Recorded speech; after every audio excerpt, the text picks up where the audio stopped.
Show Your Work by Austin Kleon. Introduction.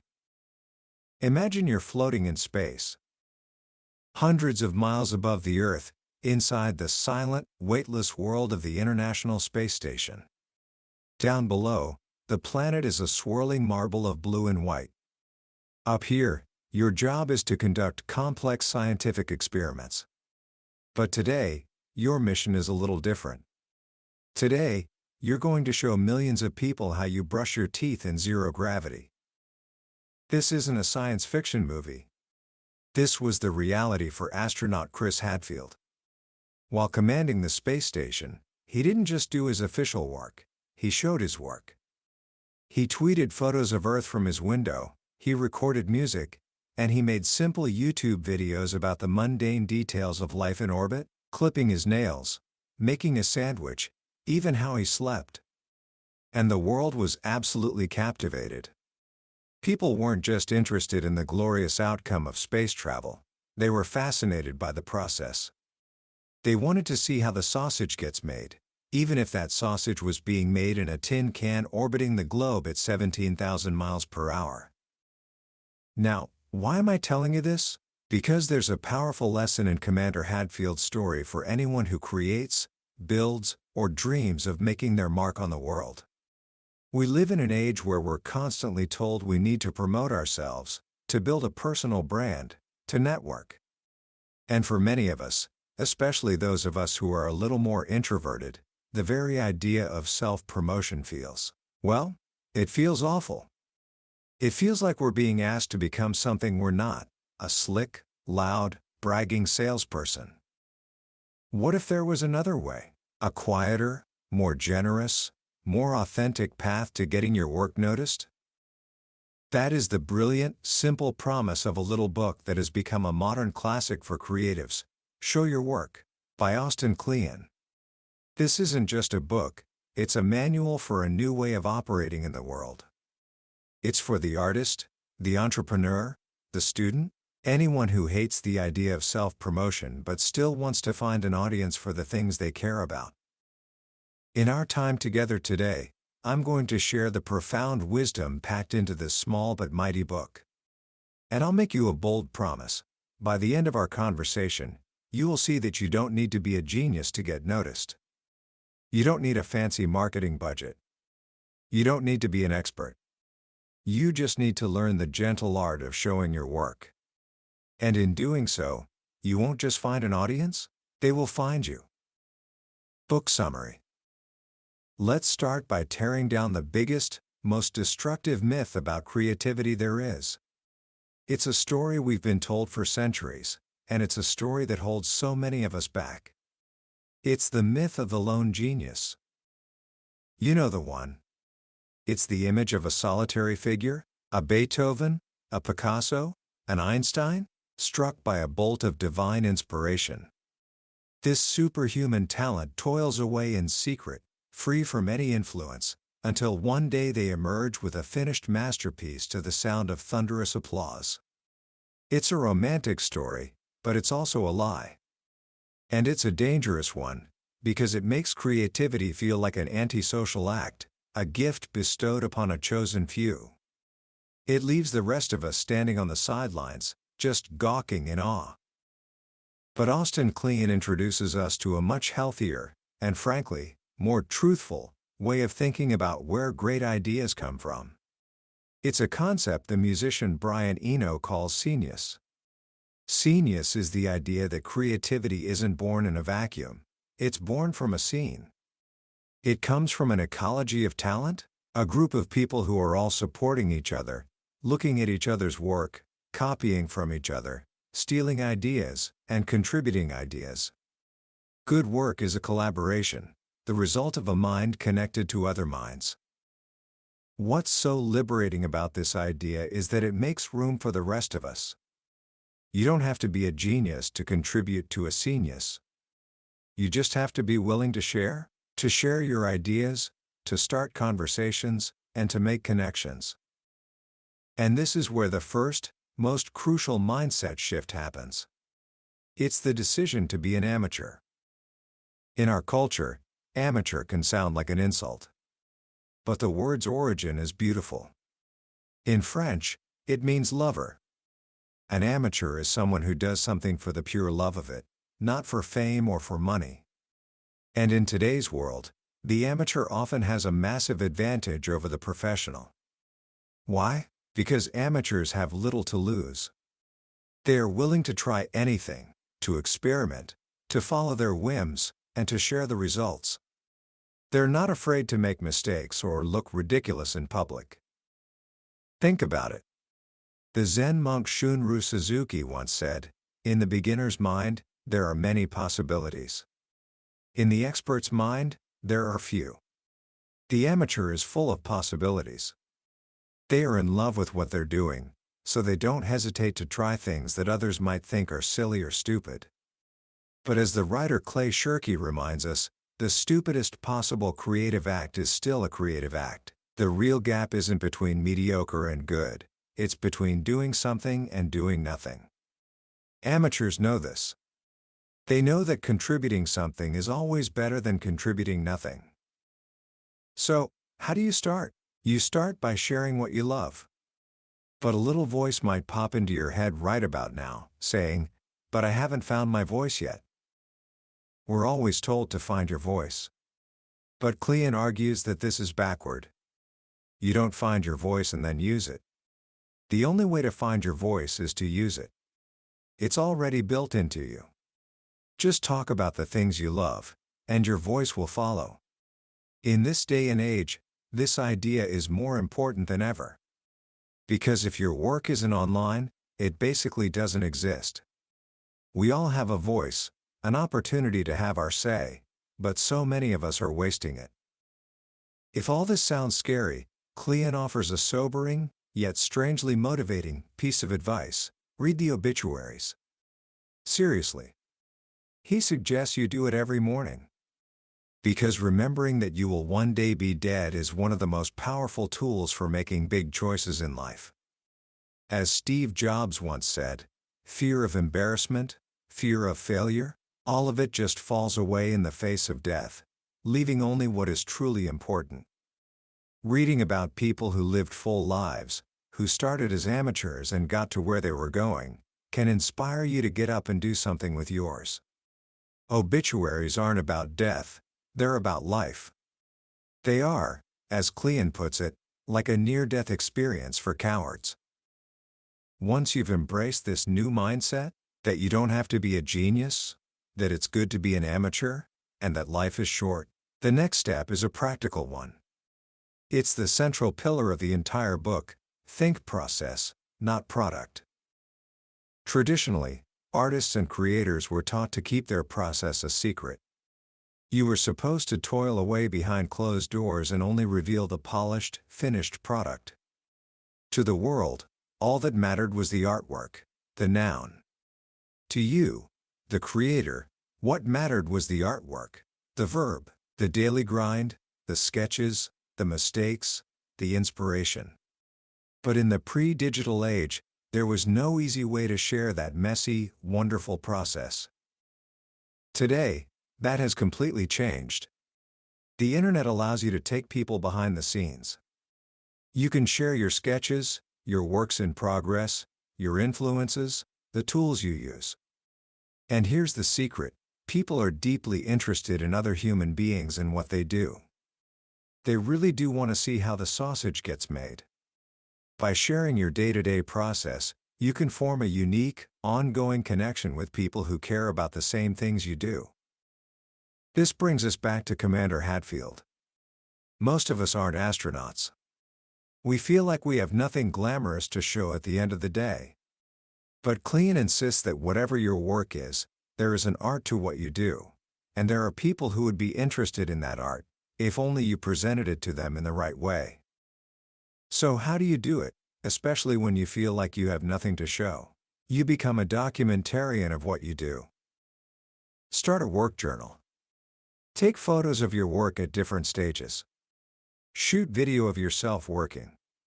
Scoop up the scraps and residue of your process and turn them into interesting little bits of media you can share.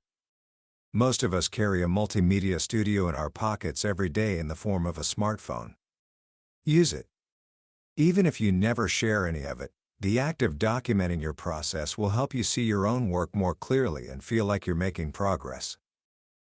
Once you start documenting, the next step is simple, but it requires discipline. Share something small every day. Overnight success is a myth. Behind almost every story of instant fame is about a decade of hard work. Building a body of work takes a lifetime. But you don't have to think in lifetimes, or years, or even months. Just focus on days. The day is a unit of time we can all handle. The sun comes up, the sun goes down. So, once a day, after you've done your work, go back to your documentation and find one little piece of your process that you can share. If you're just starting, share your influences. If you're in the middle of a project, share a work in progress. If you've just finished something, share a detail from the cutting room floor. A daily dispatch is better than a resume because it shows what you're working on right now. And don't worry about every post being perfect. The science fiction writer Theodore Sturgeon said that 90% of everything is crap. That's true for our own work too. We don't always know what's good and what's not. That's why it's so important to get things in front of others and see how they react. But there's a crucial distinction here. This isn't about oversharing. It's not a diary. The act of sharing should be one of generosity. You're putting something out there because you think it might be helpful or entertaining to someone else. Before you post anything, Kleon suggests you run it through the "so what" test. Ask yourself, is this useful? Is it interesting? Is it something I'd be comfortable with my mother or my boss seeing? If you're not sure, just save it as a draft and look at it again tomorrow. Over time, this daily practice of sharing small things leads to something much bigger. This is where the concept of stock and flow comes in. Flow is the daily stuff, the tweets, the Instagram posts, the small updates that remind people you exist. Stock is the durable stuff, the content that will be just as interesting in 2 years as it is today. It's the big projects, the finished pieces, the things people find through search. The magic formula is to use your flow to build your stock. As you share your daily process, you'll start to notice themes and patterns emerging. You can then collect those little bits and pieces and turn them into something more substantial. A series of tweets can become a blog post. A series of blog posts can become a book chapter. Small things, over time, get big. And while social media is a great place for flow, there is one piece of advice in this book that is more important than all the others. If you take away just one thing, let it be this: build a good domain name. Social networks come and go, but owning your own little corner of the internet, a website with your own name on it, is one of the best investments you can make. Your website is your world headquarters, the one place people can always find you. Don't think of it as a self-promotion machine. Think of it as a self-invention machine. Online, you can become the person you want to be. Now, before you can show your work, you need to have work to show. And that work is fed by your influences. This brings us to the next big idea: open up your cabinet of curiosities. Centuries ago, wealthy Europeans kept wonder chambers, rooms filled with rare and remarkable objects, skeletons, jewels, books, art, anything that sparked their curiosity. These collections were an external display of their inner world. We all have our own cabinets of curiosities: the books we read, the music we listen to, the movies we watch. These things form our tastes, and our tastes influence our work. Kleon argues that you're only as good as your record collection. Sharing your influences is a powerful way to clue people into who you are and what you do, sometimes even more than your own work does. So, share what you love. But do it with one rule: no guilty pleasures. If you love something, love it without shame. Our uniqueness comes from the specific mix of things we draw inspiration from. Being open and honest about what you like is the best way to connect with people who like those things, too. And when you share the work of others, remember one of the most important rules of the internet and of life: credit is always due. When you share someone's work, it's your duty to give them proper credit. And not just for their sake, but for the sake of your audience. Without attribution, you rob people of the chance to dig deeper and find more of the work they might love. The most important form of attribution online is a simple hyperlink back to the original creator's website. People are lazy. If you don't include a link, they won't go looking for it. And if you find something you can't properly credit, the answer is simple: don't share it. Once you've started sharing your process and your influences, you need to learn how to talk about your own work. Because work doesn't speak for itself. We are storytelling creatures. The stories you tell about your work have a huge effect on how people feel about it and how they value it. Imagine two identical paintings of a harbor at sunset. A curator tells you that one was painted by a 17th century Dutch master, and the other is a forgery, copied last week by a graduate student. Which one do you want to take home? The paintings haven't changed, but the story has. And the story changes everything. You don't have to invent fiction. Just be honest about where things came from, how they were made, and who made them. A good story has a structure. The simplest one is a beginning, a middle, and an end. Or, as the author John Gardner put it, a character wants something, goes after it despite opposition, and arrives at a win, lose, or draw. This is the shape of almost every creative project: the idea, the hard work of executing it, and the release into the world. You need to get good at telling this story, even in casual situations, like when a stranger at a party asks, "So, what do you do?"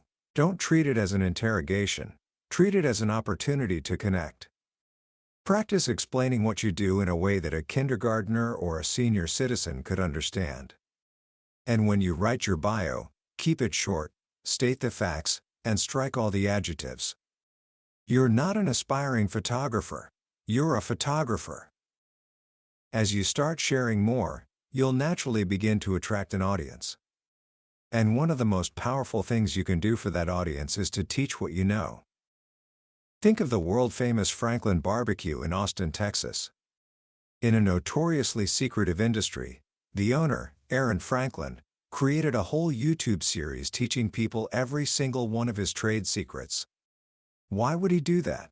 Because he knows that teaching doesn't create instant competition. Just because you know the master's technique doesn't mean you can replicate it overnight. Teaching people doesn't subtract value from what you do, it adds to it. It generates more interest in your work and makes people feel closer to it because you're letting them in on your secrets. So, the minute you learn something, turn around and teach it to someone else. This cycle of learning and teaching is part of being a good citizen of your scene. Which leads to a crucial warning: don't turn into human spam. We've all met them. They're the people who only talk about themselves. They don't want to listen to your ideas. They just want to tell you theirs. They don't engage with the community. They just shout at it. If you want fans, you have to be a fan first. If you want to be accepted by a community, you have to be a good citizen of that community first. If you're only pointing to your own stuff online, you're doing it wrong. You have to be a connector. You have to shut up and listen. Stop worrying about how many people follow you and start worrying about the quality of people who follow you. You want hearts, not eyeballs. And the secret to being interesting is to be interested. As you do this, you'll start to find your people. These are what Kleon calls your fellow knuckleballers. In baseball, knuckleball pitchers are rare, so they form a sort of brotherhood, sharing their secrets to keep the strange, unpredictable pitch alive. These are your real peers, the people who share your obsessions and your mission. Nurture those relationships. They are precious. And whenever you can, meet up in MeetSpace. The connections you make online are wonderful, but turning them into real-life friendships is even better. Of course, putting yourself out there isn't always easy. You have to learn to take a punch. The more people who see your work, the more criticism you'll face. The way to handle it is to practice getting hit. Put out a lot of work. Let people take their best shot. The more you do it, the more you realize it can't actually hurt you. But there's a difference between constructive criticism and trolls. A troll is someone who isn't interested in helping you improve. They just want to provoke you. The number one rule for dealing with them is simple. Don't feed the trolls. Use the block button. Delete their comments. Your space is your living room. You wouldn't let someone take a dump in it, so don't let them do it online either. Now, let's talk about something that can make a lot of creative people uncomfortable. Money. Kleon's advice here is blunt. Sell out. We need to get over the romantic idea of the starving artist and the notion that money corrupts creativity. Even the Renaissance had to be funded. Michelangelo painted the Sistine Chapel ceiling because the Pope paid him to. Don't be ashamed of wanting to make a living from your work. When you feel you have something of value to offer, it's okay to pass around the hat. You can put a simple donate button on your website, or you can use crowdfunding platforms like Kickstarter. But even if you don't have anything to sell yet, start building a mailing list. An email list is one of the most powerful and direct connections you can have with your audience, one that isn't dependent on the whims of a social media algorithm. Finally, once you've started this journey, the last and perhaps most important piece of advice is to simply stick around. Every career is full of ups and downs. The people who get what they want are often the ones who just don't quit. They keep going. Kleon calls this chain smoking. You avoid stalling out by never losing momentum. When you finish one project, you use the embers from it to light up the next one.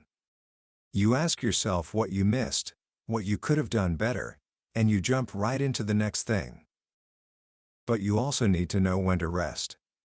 You need to go away so you can come back.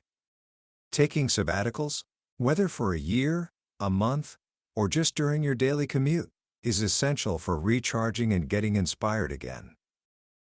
And eventually, there will come a time when you feel like you've learned everything you can from what you're doing. That's when it's time to begin again. This isn't starting over from scratch. You never lose the lessons you've learned. It's about having the courage to become a student again. Go back to Chapter 1. Be an amateur. Find something new to learn, and dedicate yourself to learning it out in the open, sharing as you go. Show your work. The cycle begins anew, and you keep growing. Commentary. As we wrap up our journey through Show Your Work, I want to take a moment to reflect on why this little book has had such a profound impact on so many people. In a world that often feels loud, competitive, and demanding, Austin Kleon's philosophy is a breath of fresh air. It's a quiet revolution against the gospel of self-promotion. It reframes sharing not as a selfish act of shouting, "Look at me," but as a generous act of saying, "Here, let me show you what I'm learning." The most powerful lesson, for me, is the shift from product to process. We are obsessed with outcomes. We want to see the finished painting, the best-selling novel, the hit record. But the real magic, the real life, happens in the messy, uncertain, day-to-day work of creating. By inviting people into that process, we do something remarkable. We humanize our work. We show the struggle, the doubt, the small victories. And in doing so, we give others permission to be imperfect in their own creative journeys. We show them that they are not alone. This book is, at its heart, an argument for generosity.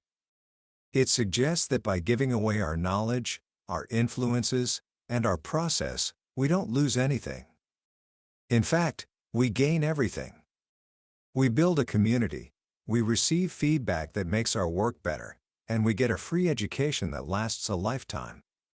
We stop seeing the world as a zero-sum game of competitors and start seeing it as a vibrant scene of potential collaborators. And for anyone just starting out, that 17-year-old full of ideas but terrified of putting them out into the world, this book is a lifeline. It says you don't have to wait until you're an expert. You don't have to wait until your work is perfect. You can start right now, exactly as you are, an amateur, a lover, a learner.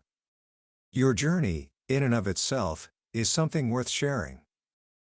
So, how can you put these ideas into practice today? Not next week, not tomorrow, but right now? Let me offer 3 simple actions. First, become a documentarian. Take 5 minutes today and write down what you worked on. It doesn't matter if it's a school project, a piece of code, a drawing, or just an idea you had. Take a photo of it. Jot down a thought about it. Just capture a piece of your process. Second, share one small thing. Go to your favorite social platform and share one of your influences. Post a picture of a book you're reading, a link to an article that inspired you, or a song you have on repeat. And in the caption, write one sentence about why you love it and give proper credit to the creator. Third, be a good citizen. Find someone online whose work you admire, someone who isn't already world famous, and leave them a thoughtful, encouraging comment. Not just cool, but something specific about what you appreciate in their work. Be the kind of person you'd want to have in your own audience. These actions might seem small, but they are the seeds from which a creative life, lived in the open, can grow. They are the first steps on a path that is less about being discovered and more about discovering yourself, in the company of others.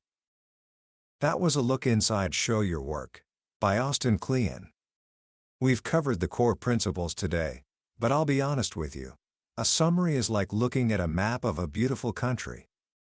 It can show you the landmarks, but it can't give you the feeling of walking the cobblestone streets or breathing the mountain air. The real magic happens when you read the book for yourself. It's in the quiet moments, when a particular story or a simple phrase hits you in a way you didn't expect. This summary is designed to help you decide if this book is worth your time. If anything we've talked about today has resonated with you, I encourage you to grab a copy. Reading it isn't just learning, it's an experience that can genuinely change the way you see yourself and your work. The link is in the description below.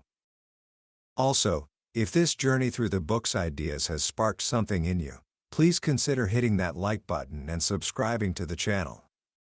That way, you won't miss our next exploration of another life-changing book. Let's keep learning and growing together.